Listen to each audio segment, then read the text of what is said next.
నమస్తే, నేను Ashok Kumar. Welcome to our channel.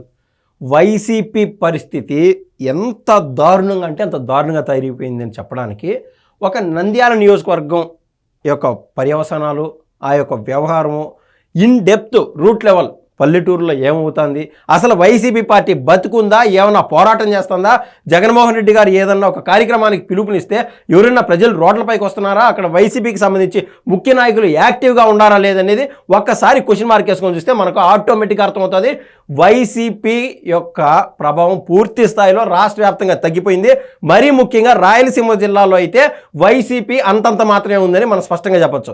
గతంలో జగన్మోహన్ రెడ్డి గారు 151 మంది ఎమ్మెల్యేలు గెలిచిన సమయంలో టీడీపీ తరఫున దాదాపు ముగ్గురు ఎమ్మెల్యేలుగా గెలిచినట్టు మనకైతే తెలుసు.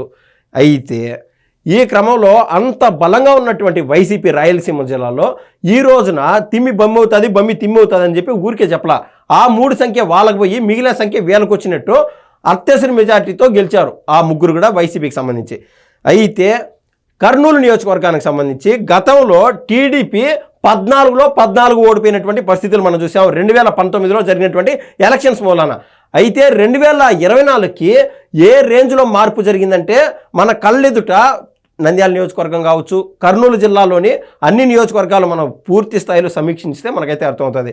నేను ఎక్కడ సభ పెట్టినా కూడా నాకు 50,000 మంది ప్రజలు హాజరవుతారని చెప్పి డంకా బజాయించి ఆయనంతటికి ఆయన సెల్ఫ్ ఎలివేషన్ చేసుకుంటా ఉన్నటువంటి బైరెడ్డి సిద్ధార్థ రెడ్డి లాంటి వాళ్ళు ప్రతి ఒక్కరు కూడా ఓడిపోయినటువంటి పరిస్థితి.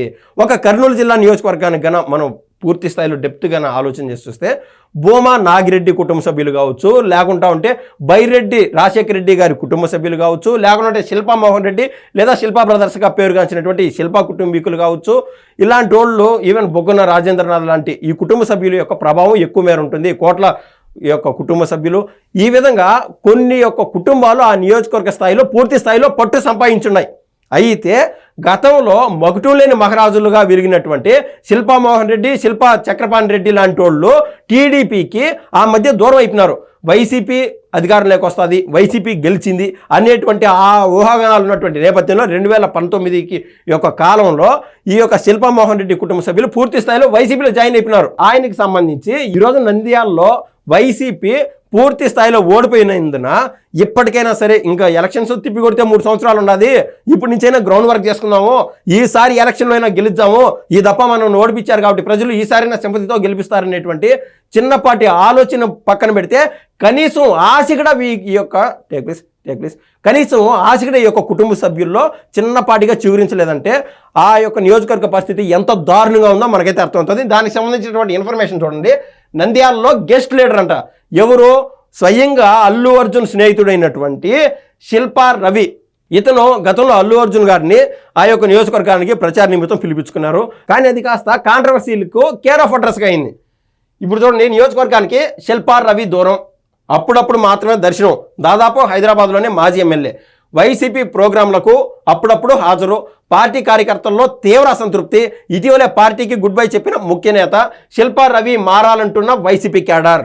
ఇక్కడ ఏ నియోజకవర్గ స్థాయిలో అయినా సరే అక్కడ ఒక లీడర్కి కానీ ఏది పలానా పార్టీకి సంబంధించి లేదా పలానా వర్గానికి సంబంధించి అందరూ కలిసి ఒక లీడర్ని ఎన్నుకుంటారు. ఆ లీడర్ ద్వారానే ఆ బీఫామ్ల రూపంలోనో లేకుండా బీఫామ్స్ లేనటువంటి సర్పంచ్ ఎలక్షన్స్ కావచ్చు, లేదా ఒకవేళ ఎంపీటీసీ ఎలక్షన్స్, ఇలాంటి ఎలక్షన్స్లో ఈ యొక్క పెద్ద నేత నుంచి వాళ్ళు అక్కడ పోటీకి అర్హులు అని సంపాదించుకొని వాళ్ళ దగ్గర పేరు సంపాదించుకొని అక్కడ నామినేషన్లు వేస్తూ ఉంటారు. ఆ విధంగా ఈ యొక్క నేత ఎవరైతే ఉన్నారో ఆయన పూర్తి స్థాయిలో అక్కడ ఉన్నటువంటి కార్యకర్తల మన్నలను పూర్తిగా కోల్పోయినారు.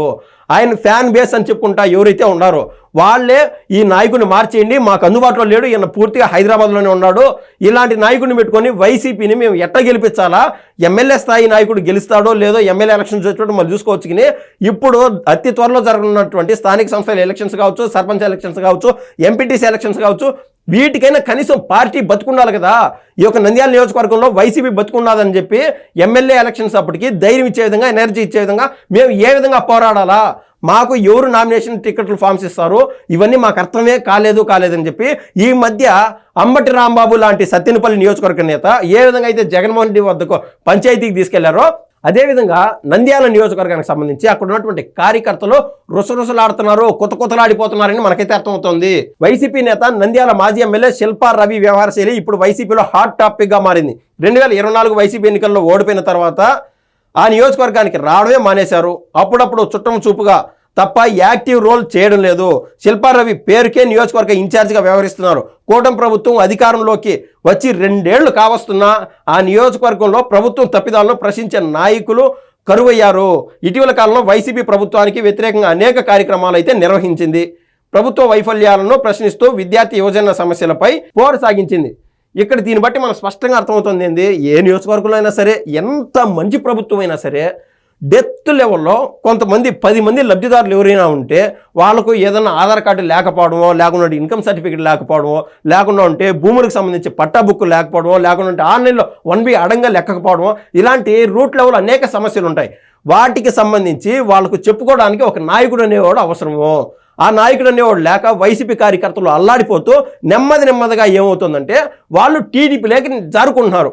ఇంకా లైఫ్ టైం నంద్యాలలో గెలిచేది టీడీపీ మాత్రమే అని చెప్పి వాళ్ళైతే ఒక ఆలోచనకు వచ్చినట్టుగా అర్థమవుతుంది. ఎందుకంటే జగన్మోహన్ రెడ్డి గారు ఎంతసేపు తాడేపల్లిలోనూ ఇంక తిప్పి కొడితే పక్క రాష్ట్రం అయినటువంటి కర్ణాటకలోని బెంగళూరు ఎలహంక ప్యాలెస్ పోయి కూర్చుంటా ఉంటే ఆయన పని ఆయన చూసుకోలేకున్నాడు. ఆయన కేసుల నుంచి ఆయనే బయటపడలేకున్నాడు. ఆయన కాస్త రాయలసీమ జిల్లాలపైన ఆయన దృష్టి కేంద్రీకృతం పెట్టి, అదేవిధంగా కర్నూలులోని నంద్యాల పైన ఆయన ఎప్పుడు మొగ్గు చూపుతాడు, అక్కడ నాయకుడిని ఎప్పుడు మారుస్తాడు, మా సమస్యలు ఎప్పుడు తీరుస్తారని చెప్పి ఈ ఎవరైతే వైసీపీ కార్యకర్తలుగా చెప్పుకున్నారో హ్యాడ్ కోర్ కార్యకర్తలు మనకి ఇంక ఇక్కడ సెట్ కాదని చెప్పి పూర్తిగా టీడీపీలోకి జాయిన్ అయిపోయేదానికి వాళ్ళు సన్నాహాలు చేసుకున్నట్టుగా మనకైతే అర్థమవుతుంది. దానికి సంబంధించి ఇక్కడ ఏదైతే రాసిన్నారో ఇటీవలే పార్టీకి గుడ్ బై చెప్పిన ముఖ్య నేత నంద్యాల నియోజకవర్గానికి సంబంధించి వైసీపీ సోషల్ మీడియాకి సంబంధించినటువంటి ఒక ముఖ్య నేత ఆయనకి ప్రత్యేకమైన బాధ్యతలు అప్పగించింటే ఇంకా నా వల్ల కాదు, అక్కడేమో జగన్మోహన్ రెడ్డి గారేమో ఫీజు పోరంటాడు, ఆయన కనీసం రోడ్లపైకి రాడు, ఆయన రోడ్లపైకి వచ్చి ధర్నాలు చేయడు, అంతెందుకు 1 కోటి సంతకాలు అని చెప్పినారు. 1 కోటి సంతకాలు చేపించడానికి మా నియోజకవర్గ స్థాయిలో మేము 13,000 మంది సంతకాలు పెట్టి ఇచ్చినాము, లేకుంటే 1,00,000 మంది దగ్గర సంతకాలు పెట్టి ఇచ్చినామని చెప్పుకోవడానికైనా నాయకుడు పలికేవాడైతే కదా. రోలుకు లేని నొప్పి రోకల బండకి ఎందుకు అన్న చందాన ఇటువంటి నాయకులు అంటే నియోజకవర్గ స్థాయిలో ఒకరికి బాధ్యతలు అప్పగిస్తే ఎమ్మెల్యే యొక్క ఎలక్షన్స్ వచ్చినప్పుడు ఎమ్మెల్యే టికెట్ ఏమో శిల్పా రవి చేజిక్కుంటున్నా, మిగిలిన వాళ్ళు మేము పోరాడి ఎవరికి లాభమో, మా కష్టం ఏమో బూడిదలో పోసిన పన్నీర్ మాదిరి తయారవుతుందని చెప్పి పార్టీ నుంచి నెమ్మదిగా సర్దేసుకుంటున్నారు. నంద్యాలలో అయితే YCP clean sweep, no more thoughts.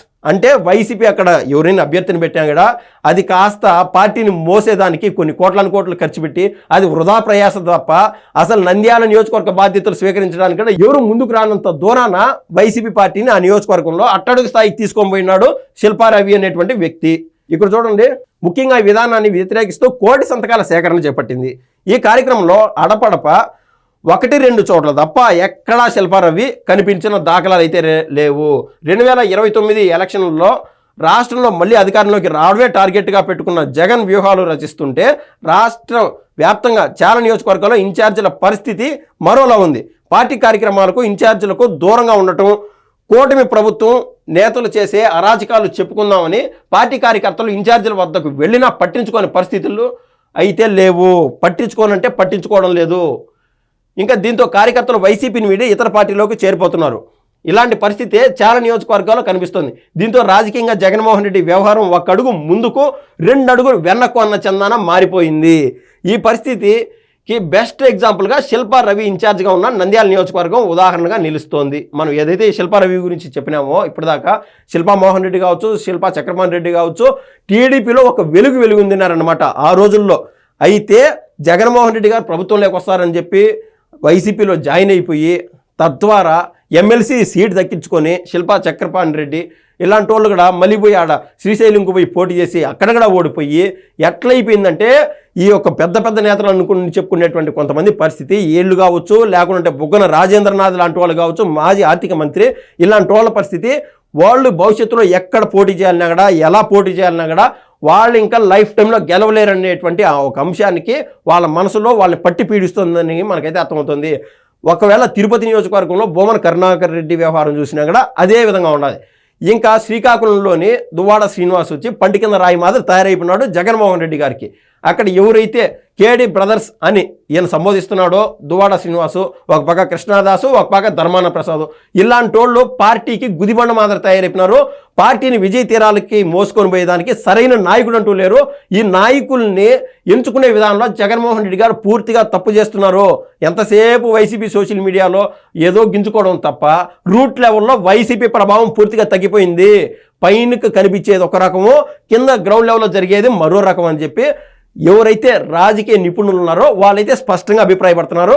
దానికి ముఖ్య ఉదాహరణ శిల్పా రవి వ్యవహారం నంద్యాల నియోజకవర్గం కేంద్రంగా చూసి మనకైతే స్పష్టంగా అర్థమవుతుంది. ఈ వీడియోపై మీ అభిప్రాయం తెలుపుతారని నేనైతే కోరుతున్నా. ధన్యవాదాలు.